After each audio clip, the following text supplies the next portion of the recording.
وعلى آله وأصحابه أجمعين.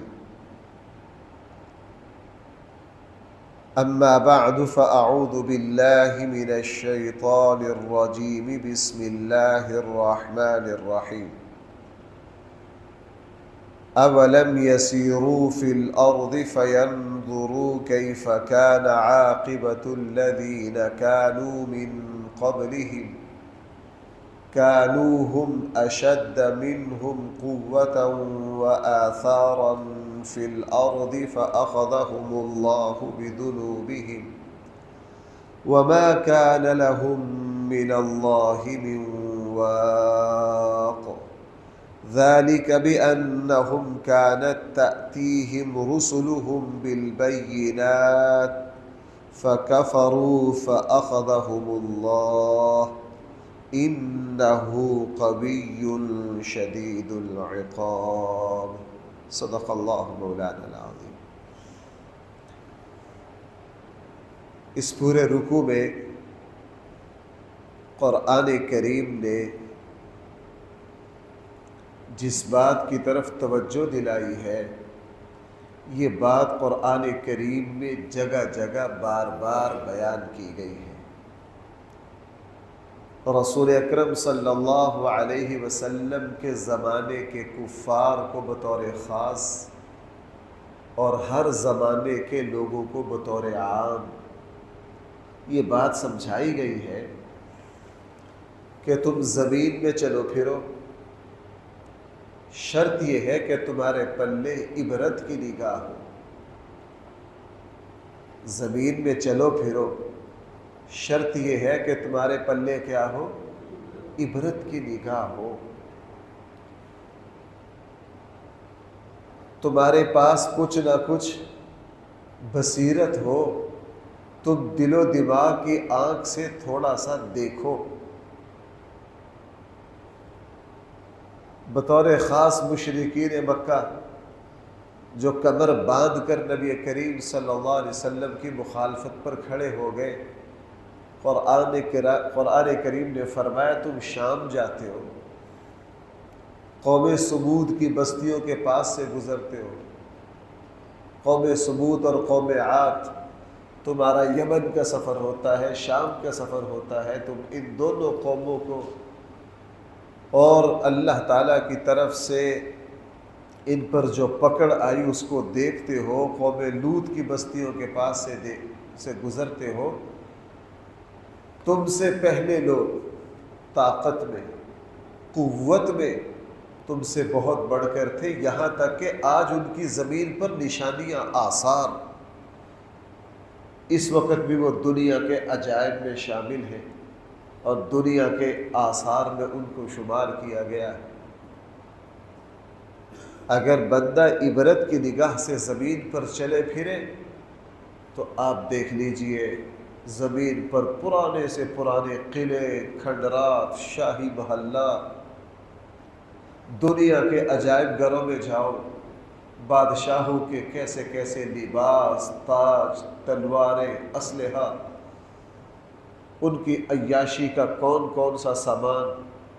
آپ جائیے ترکی کے عجائب گھر میں، صدیوں میں مسلمان بادشاہوں کی عیاشی کا سامان. سلطان عبدالحمید کا غسل کرنے کا فوارہ 18 کلو سونے کا ہے. کتنے کا؟ 18 کلو سونے کا غسل کرنے کا اس کا فوارہ ہے. آپ دیکھ لیجئے بادشاہوں کی تلواروں پر کتنا کتنا سونا لگا ہوا اور کتنی کتنی چاندی. ان کے محلات کی تفصیلات دیکھ لیجئے. تاریخ کو تھوڑا سا عبرت کی نگاہ سے دیکھ لیجئے. بادشاہوں کی عیاشیاں کہ اگر بادشاہ نے سفر کرنا ہے 200 کلومیٹر کا، 400 کلومیٹر کا، تو 7 اونٹوں کے اوپر وہ گڈھے بھی ساتھ ہیں جن کے اوپر مٹی جما کر ان کے لیے سبزیاں اگائی گئی ہیں کہ بادشاہ جہاں جائے اس کو اس کی مرضی کے مطابق سبز مرچ ملے، دھنیا ملے. جہاں لشکر چل رہا ہے تو 20 گڈھے، آگے اونٹ، اوپر ملازم، اس گڈھے کے اوپر مٹی کو جما کر اس کے اوپر سبزیاں اگا رکھی، ایسا شاہی سسٹم، لیکن مر کر مٹی کا ڈھیر ہو گئے۔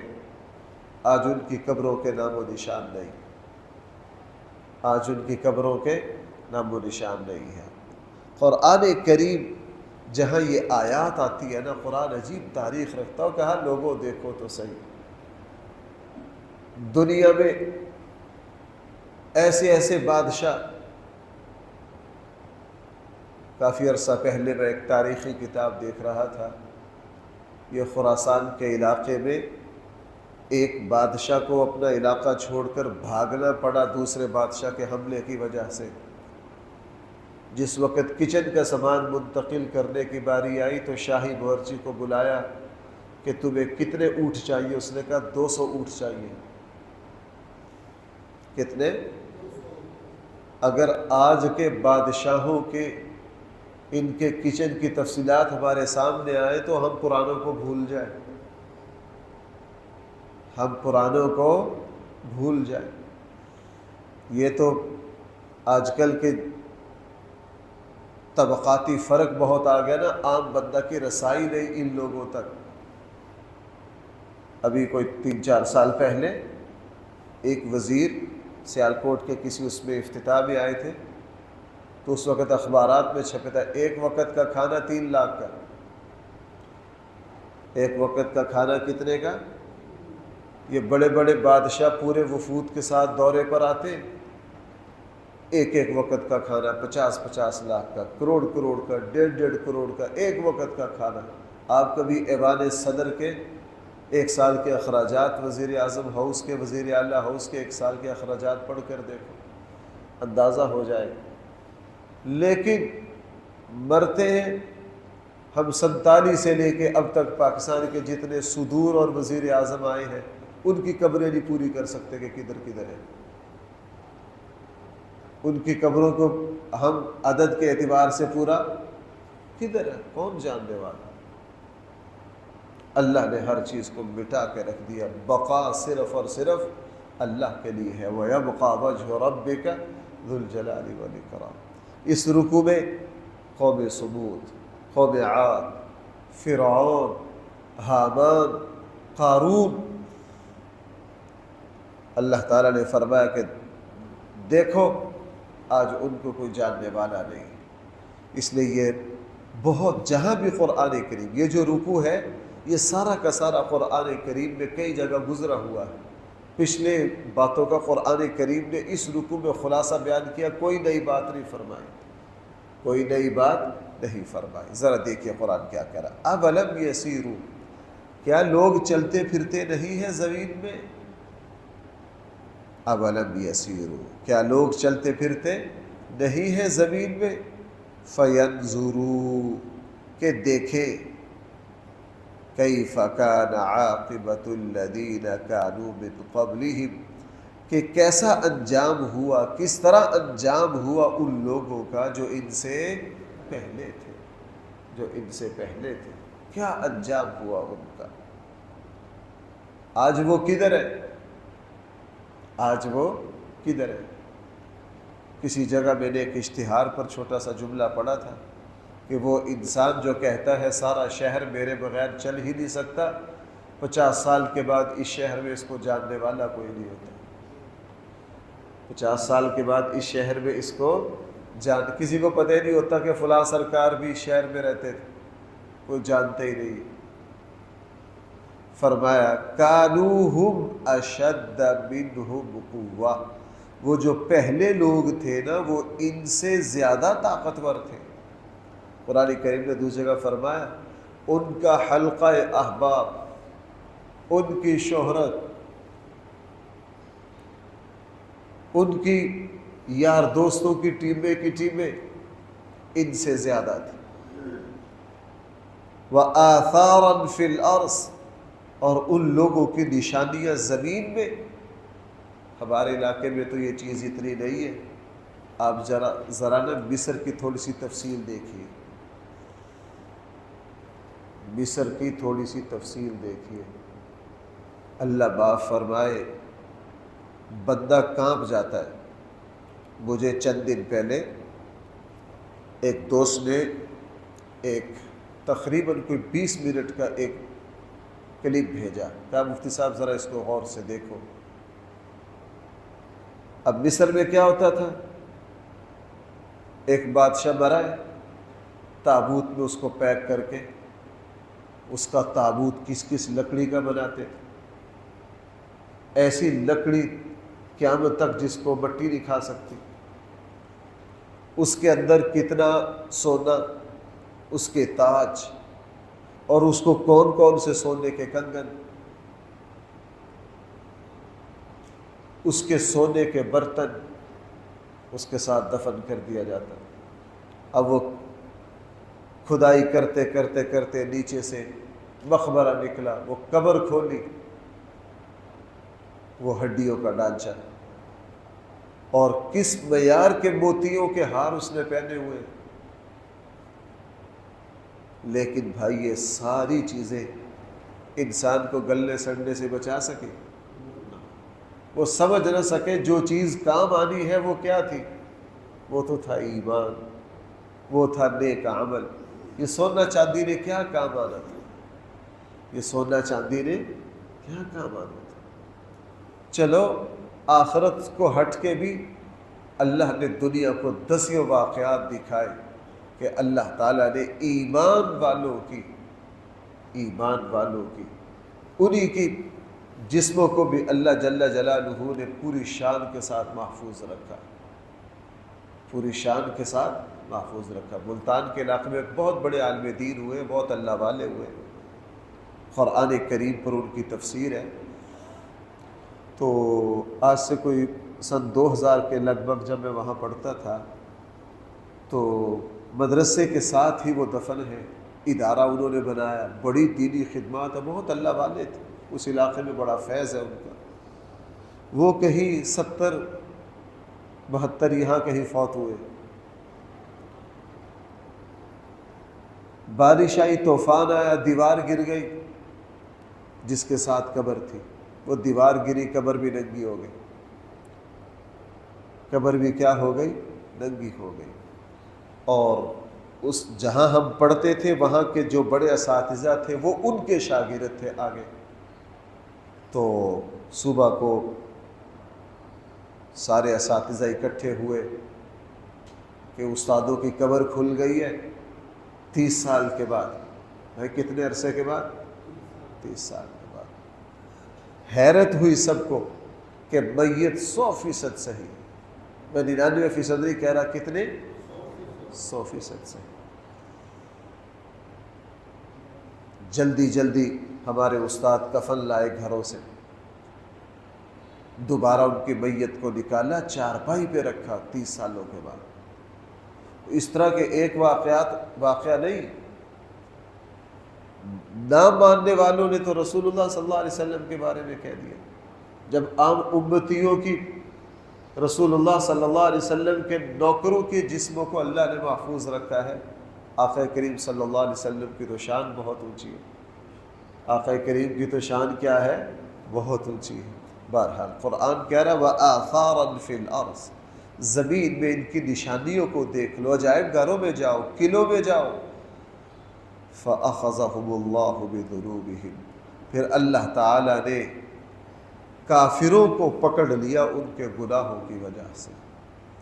وَمَا كَانَ لَهُم مِّنَ اللَّهِ مِن وَاقٍ، اور نہیں تھا پھر ان کو اللہ کی طرف سے کوئی بچانے والا۔ جب اللہ نے ان کو پکڑا تھا پھر کوئی ان کو بچانے والا نہیں تھا۔ ہمارے یہاں کا ایک فرعون ہوا جنرل مشرف، آپ ذرا اس کا آخری انجام پڑھ کے دیکھو، اس کو کون سی بیماری لگی، کیا کچھ ہوا، یہ تو تفصیلات میڈیا پر ہے نا، یہ تو تفصیلات میڈیا پر ہے کہ اللہ نے کس طرح اس کو نشان عبرت بنایا، اور اپنے زمانے حکومت میں وہ مصر کے فرعون سے بھی زیادہ بدترین لہجے میں بات کرتا تھا، اللہ جل جلالہ نے مٹا دیا۔ ذَلِكَ بِأَنَّهُمْ كَانَتْ تَأْتِيهِمْ، یہ اس وجہ سے کہ ان لوگوں کے پاس لائے ان کے رسول بالبینات، واضح نشانیاں، فَكَفَرُوا انہوں نے ان نشانیوں کا انکار کیا، فَأَخَذَهُمُ اللَّهُ پھر ان کو بھائی اللہ نے پکڑ لیا، إِنَّهُ قَوِيٌّ وہ اللہ بہت طاقتور ہے۔ بھائی کیا؟ وہ اللہ بہت طاقتور ہے۔ ہم معاشرے میں دیکھتے ہیں جائیداد ہڑپ کرنے کے لیے سب سے پہلے باپ کی جائیداد میں بے ایمانی کی، پھوپھیوں کو محروم کیا، پھر بہنوں کو محروم کیا، پھر بھائیوں کے ساتھ بے ایمانیاں کی، پھر ادھر سے یوں کیا، پھر ادھر سے یوں کیا، کرتے کراتے 3 نسلوں کی جائیدادیں کھائیں، اور جب اپنی باری آئی اللہ نے ایک ہی بیٹا دیا، وہ بھی پاگل، لے جاؤ اس جائیداد کو کہاں لے کے جانا ہے۔ اللہ نے ایک ہی بیٹا دیا، وہ بھی کیا 3 نسلوں کی جائیدادیں سمیٹی اپنی اولاد کے لیے، ایک ہی بچہ، وہی کیا، وہی پاگل، ایک ہی بچہ، وہی جوانی سے پہلے ہی فوت ہو گیا، لے جاؤ جائیدادوں کو کہاں لے کر جانا ہے۔ بھائی انہو اللہ بہت طاقتور ہے۔ جب وہ اللہ انتقام لینے پر آئے تو بھائی ہائے ہائے اس کی پکڑ کی شکلیں بڑی ہیں۔ اللہ ہم سب کی حفاظت فرمائے، اللہ ہم سب کی حفاظت فرمائے۔ انہو قوی بے شک وہ اللہ بہت طاقتور ہے، شدید العقاب اس کی پکڑ بہت سخت ہے۔ وَلَقَدْ أَرْسَلْنَا مُوسَىٰ بِآيَاتِنَا ہم نے بھیجا موسیٰ علیہ السلام کو اپنی نشانیاں دے کر۔ حضرت موسیٰ علیہ السلام فرعون کے پاس گئے، نشانیاں کیا لائے؟ عصا زمین پر چھوڑتے سانپ بن جاتا، اپنی ہاتھ کو یوں لیتے، لے کے یوں نکالتے، ہاتھ میں اتنی چمک پیدا ہو جاتی کہ پورا دائیں بائیں کا ماحول روشن ہو جاتا۔ اللہ نے نشانیاں دکھائیں، وَسُلْطَانٍ مُبِينٍ اور واضح نشانی، خود حضرت موسیٰ کا وجود اللہ کی نشانی، ان کی تورات اللہ کی نشانی۔ اِلَىٰ فِرْعَوْنَ ہم نے فرعون کی طرف، حامان جو اس کا وزیر تھا، ساری پٹیاں اسی کو پڑھا، یہی تھا فرعون کو پڑھانے والا، جیسا مرزا قادیانی کو الٹے سیدھے سارے سبق پڑھانے والا نصیر الدین بیلوی تھا، جو یہ بھیرا کا حکیم تھا، بڑا فاضل شخص تھا۔ مرزا قادیانی تو آدھا بے وقوف تھا، اس کو سارے الٹی سیدھے سبق پڑھانے والا کون تھا؟ یہی تھا۔ اور اسی طرح فرعون کو سارے الٹے سبق پڑھانے والا حامان تھا۔ قارون اس زمانے کا بنی اسرائیل میں سے تھا، منافق تھا، اپنی قوم کے ساتھ غداری کر کے فرعون کے ساتھ ملا ہوا تھا۔ فقالو ان سب نے موسیٰ علیہ السلام کو کہا ساحر جادوگر ہے، کذاب توبہ نعوذ باللہ جھوٹا ہے۔ کیا ہے؟ حضرت موسیٰ سے کہا فلما جاءہم بالحق جب آیا ان کے پاس حق ہماری طرف سے، ماننا تو کیا تھا، آگے دھمکی سنیے، قالو انہوں نے کہا اقتلوا ابناء الذین آمنوا معہ ان ایمان والوں کے بیٹوں کو قتل کر دو جو موسیٰ پر ایمان لائے، وَاسْتَحْيُوا نِسَاءَهُمْ اور ان کی عورتوں کو زندہ رکھو، باندی بناؤ، وَمَا كَيْدُ الْكَافِرِينَ اللہ فرما رہے ہیں کافروں کی تدبیریں الا فی ضلال ہم توڑ کے رکھ دیتے ہیں۔ کافروں کی تدبیروں کو ہم کیا کر دیتے ہیں؟ ہمارے ملک میں دیکھ لیجئے بھائی، IMF کون کون سے مطالبے لاتا ہے، بین الاقوامی جب مددیں ملتی ہیں، جی اپنے نصاب میں سے سورہ توبہ کو نکالو، فلاں کو نکالو، اس کو نکالو، یہ کرو، فلاں کرو، فلاں کرو۔ ہم نے تو جب سے ہوش سنبھالا طرح طرح کی سازشیں دیکھی ہیں کہ نہیں، لیکن کیا کر لیا؟ اس اسلام کا والی وارث اللہ ہے۔ بھائی اس اسلام کا والی وارث کون ہے؟ اللہ ہے۔ اس اسلام کا والی وارث اللہ ہے۔ پاکستان میں 75-80 سالوں میں بہت خوفناک سازشیں ہوئی ہیں اسلام کے بارے میں، لیکن اللہ تعالیٰ اپنے دین کا محافظ ہے، ہم بندے نہیں کر سکتے۔ اصل حفاظت پیچھے بھائی کس کی ہے؟ اللہ کی ہے۔ وقال فرعون اور فرعون نے کہا ضروری مجھے چھوڑو، اقتل موسیٰ میں موسیٰ کو قتل کرتا ہوں، وَلْيَدْعُ رَبَّهُ پھر یہ اپنے رب کو اپنی مدد کے لیے پکارے، انی اخاف، فرعون نے کہا مجھے خطرہ ہے ان یبدل دینکم، یہ کہیں تمہارے دین کو تبدیل نہ کر دے۔ یہی بات مشرکین مکہ نے کہی تھی، اور لوگوں یہ تمہارے آبا و اجداد کے دین کو کہیں تباہ نہ کر دے۔ یہ ایک نیا دین لے آیا ہے۔ بھائی کیا لایا ہے؟ ایک نیا دین لایا ہے، ان یظہر فی الارض الفساد، یہ کبھی زمین میں فساد نہ مچا دے۔ انبیاء علیہ السلام کی دعوت جو زمین پر فساد نہیں، دین زمین پر آبادی کا سبب تھی، اس کو فساد کہہ رہے ہیں۔ بھئی اس کو کیا کہہ رہے ہیں؟ یہی باطل کا طریقہ ہے۔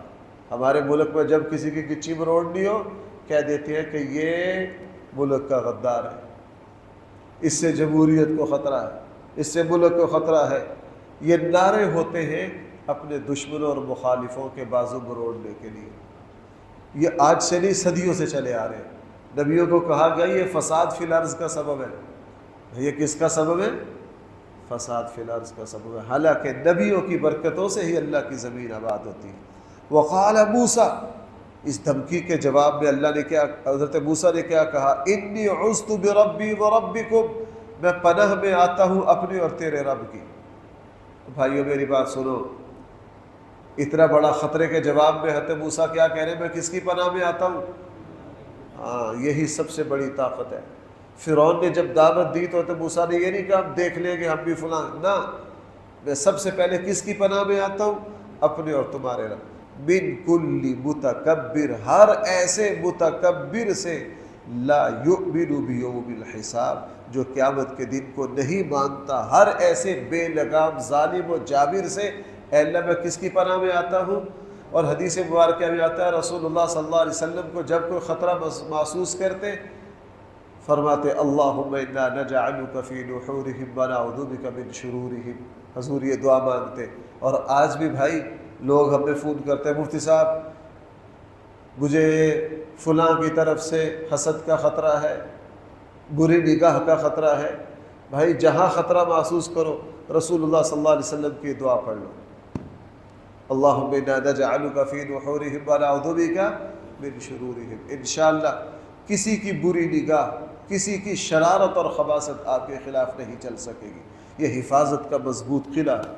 موسیٰ علیہ السلام کو قتل کی دھمکی دی، فرما رہے انی عذت بربی وربکم، میں اپنے اور تمہارے رب کی پناہ میں آتا ہوں۔ جو بندہ اس کی پناہ میں آئے اس کو کوئی بگاڑ، ہمیں بھی زندگی میں جب کسی کے شر سے خطرہ ہو، اس ہمارے بڑے یہ سکھایا کرتے تھے بھائی جس کے شر سے خطرہ ہو اس کا تصور کر کے یہ دعا پڑھ لیجئے، اللہم انا نجعلک فی نحورہم ونعوذ بک من شرورہم، اللہ تعالیٰ بچائے۔ ایک واقعہ آپ کو چھوٹا سا سنا دیتا ہوں۔ ہمارے یہاں نصاب میں کتاب پڑھائی جاتی ہے نفحۃ العرب۔ حضرت حسن بصری ابو جعفر المنصور نے حج پر آیا، مکہ میں داخل ہو رہا تھا، پتہ چلا حسن بصری بیت اللہ میں، اسی وقت ٹیم بھیجی کہ میں مکہ میں داخل ہو رہا ہوں۔ بھائی سننا، ابو جعفر المنصور بادشاہ کہاں داخل ہو رہا تھا؟ مکہ میں۔ پتہ چلا کہ مکہ میں حسن بصری موجود ہے، اور وہ حضرت حسن بصری کے کسی فتویٰ کی وجہ سے ناراض تھے۔ ٹیم بھیجی کہ میرے آنے سے پہلے پہلے سولی پہ لٹکا دیا جائے، میرے آنے سے پہلے پہلے کیا کر دیا جائے؟ حضرت حسن بصری بیت اللہ کے سائے میں، جب ان کو اطلاع ملی اٹھے، بیت اللہ کا غلاف پکڑا اور کہا اے اس کعبہ کے رب، اے اس کعبہ کے والی وارث، میں تجھے پکارتا ہوں اس بندے کے شر سے، اس بندے کے شر سے۔ بیت اللہ کے سامنے باب فہد کی طرف سے جو پہاڑ ہے، جبل عمر وغیرہ، ابو جعفر المنصور اپنے گھوڑے پر یہاں چڑھ رہا تھا، اس گھاٹی کو اترتے سامنے بیت اللہ ہے، اچانک اس کا گھوڑا بدکا، بہت بری طرح ڈرا، بہت بری طرح ڈرا۔ ابو جعفر المنصور اپنے گھوڑے سے گرا اور وہی گردن ٹوٹ گئی، وہی گردن ٹوٹ گئی اور وہی مر گیا۔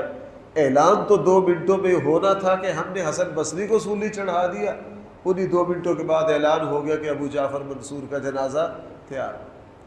یہ ہے اللہ کی پکڑ، یہ ہے کس کی پکڑ؟ اور بھائیوں اگر زندگی میں کسی کے شر کا خطرہ ہو، یہ آیت میرے اور آپ کے لیے سہارا ہے۔ فوراً کس کے پناہ میں آؤ؟ اللہ کی پناہ میں آؤ، اور آقا کریم صلی اللہ علیہ وسلم کی یہ دعا پڑھ لو، اللہم انا نجعلک فی نحورہم ونعوذ بک من شرورہم۔ بدترین دشمن بھی آپ کو نقصان نہیں پہنچا سکے گا۔ اللہ تعالیٰ مجھے اور آپ کو صحیح سمجھ عطا فرمائے۔ الحمدللہ رب العالمین والصلاة والسلام علی سید الانبیاء والمرسلین وعلی آلہ واصحابہ اجمعین۔ ربنا آتنا فی الدنیا حسنہ وفی الآخرۃ حسنہ وقنا عذاب النار۔